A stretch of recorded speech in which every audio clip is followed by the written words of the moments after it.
I'm pretty confident in my guitar care skills. Aside from changing strings and adjusting the truss rod, I can swap pickups and even create custom wiring. Heck, I've even built 2 guitars at a guitar building course with the help of some great teachers that I still use to this day. But the more I thought about it, the more I wondered, how much of guitar maintenance do I really know? That curiosity led me to dive deep and create this list of 5 tiers of guitar care.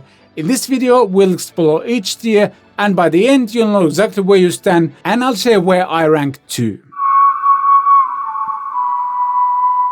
Alright, the first guitar care tier is the beginner friendly one, and I won't allow any beginner shaming here because we've all been there, we've all done the same mistakes. Hopefully this list will actually help you to progress to the next tiers faster than I did, for example. And we're gonna start with the most important one. You need to learn how to tune your instrument, either using a pedal size tuner or maybe one of these kind of clip-on tuners or something like that.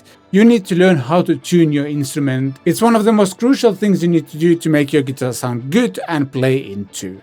Second thing you should do is to be able to swap strings on your guitar. Depending on how much you play, where you play, how greasy or sweaty your hands are, the strings might last you a long time. And I also know people who need to swap strings every couple of months or maybe even more often, just because their hands are sweaty and the oils from their hands kind of make the strings sound dull after a while. But the main point is that you need to know how to swap strings on your guitar. And while you're changing those strings, you might also take a look at the fretboard and see if it needs some cleaning. Just use some sort of soft cloth to wipe excess dirt off your fingerboard and the guitar body as well. Alright, tier number 2 is all about maintaining your instrument, and that means that we also take care of our fretboard, for example using a fretboard conditioner. The way this works is that you spray this on your fretboard, then you take a cloth and wipe off all of the excess fretboard conditioner from the fretboard, and when you look at the cloth you just wipe it with, it's usually kind of gross because we don't usually realize how dirty our fretboards actually are. Tier number 2 also requires you to be comfortable adjusting pickup height, and if you're new to this, lowering the pickup will lessen the signal the pickup is picking, and vice versa. When you put it very close to the strings, it's picking up more signals. I think you get the idea. And also being on tier 2 requires you to be able to check and tighten like strap pins, knobs and stuff like that. Tier 3 is what I call advanced tier, and in order to be in tier 3 you need to be able to adjust the intonation of your instrument, so ensuring a proper pitch across the fretboard.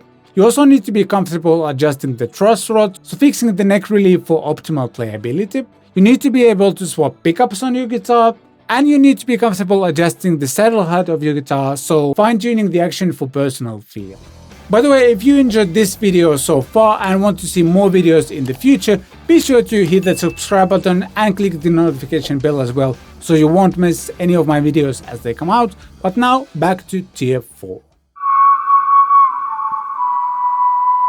So tier 4 is something that I call deep maintenance or expert level setup, because in order to be in that tier, you need to be able to do a full setup of your instrument in one sitting, meaning you would adjust the truss rod, the neck relief, intonation, pickup height, all of those in one setting.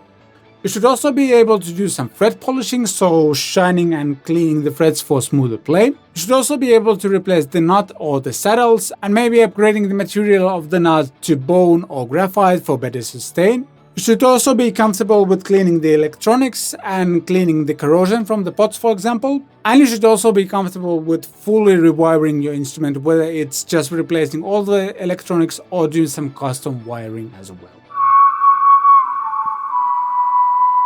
And the final 5th tier is called Master Luthier tier, so pro level tier. And in order to be in that tier, you first of all need to be comfortable with fret leveling and crowning, so refining frets for optimal action and intonation. You should also be comfortable with refretting the guitar, so taking the old frets out and putting the new ones in. And then there's the perhaps trickiest one of them all, neck resets. Sometimes the neck just has a lot of structural damage or it gets warped over time, and these master luthiers are able to fix that. That is one of the criteria for the master tier. Alright, so where do I rank myself? I thought answering this question would be difficult, but once I actually listed everything out like we did here, it was easier than I expected. I've successfully completed all the tasks in tiers 1 to 3 countless times, which means I can confidently place myself in the advanced tier. Building 2 guitars at a guitar building courses taught me so much, not only about what it takes to make a playable guitar, but also how to maintain them, make the necessary adjustments, and fix things when they break. Over the years, I've also learned when to leave things to the experts, and that's why I can't in good conscience place myself in tier number 5. I don't yet have the skills or the tools for proper fret leveling, for example. Maybe one day I'll have a workshop where I can take the time to learn these skills, but until then I'm placing myself solidly in tier 4. And now that you know where I rank, I want to hear from you. What guitar maintenance skills you have and where would you rank yourself? And don't forget to subscribe so you won't miss any of the videos as they come out.